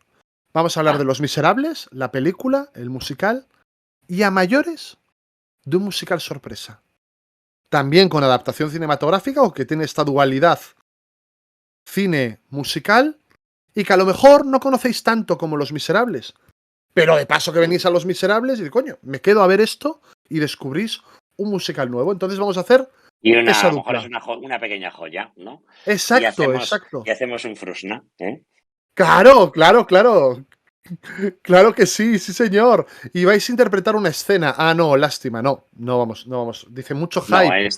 No, yo creo que las canciones se tienen que limitar a las sesiones golfas. No hace falta que rebasemos esos límites en este programa, por favor. Bueno, iba a decir que aquí estamos alguien que ha hecho un Thenardier y alguien que ha hecho un Valjean en una ocasión. No vamos a decir quién ha hecho cuál, pero ahí lo tenemos. ¿Qué tenemos para esta semana? Pues chicos, esta semana, el jueves no va a haber sesión golfa y luego os cuento por qué. El domingo va a haber un How the Finch Stole the Doctor. Entonces vamos a tener a Finch y al Doctor hablando ¿de qué? Pues no lo sé, porque ellos son así, son anárquicos. Yo el domingo no puedo estar, estaré en buena compañía y ya sacaré foto de la compañía en la que estaré el domingo, pero hay foto. Y el miércoles que viene tenemos un ¿Qué me pasa, doctor? Muy especial. Dice, eso es el domingo, sí. How the Finch Stole the Doctor, el domingo. El próximo lunes no hay ¿Qué me pasa, doctor? Pero está justificado. Se va para el miércoles. No podemos decir nada porque estamos todavía pendientes de que todo salga como tiene que ir. Pero por primera vez, yo me cogeré un tren para irme a grabar un ¿Qué me pasa, doctor? Ahí estamos. Ahí estamos. ¿Qué me pasa, doctor? Desde Galicia. Desde Galicia. Ahora te cuento fuera de micro. Ahora te cuento fuera de micro lo que tenemos liado. Pero no podemos decir nada hasta que lo tengamos grabado y veamos lo que tenemos. Pero pronto os podremos decir algo. Ahí está. Domingo, How the Finch Stole the Doctor. Miércoles, ¿Qué me pasa, doctor? Y el mes que viene, Los Miserables y Estrellita Escondida.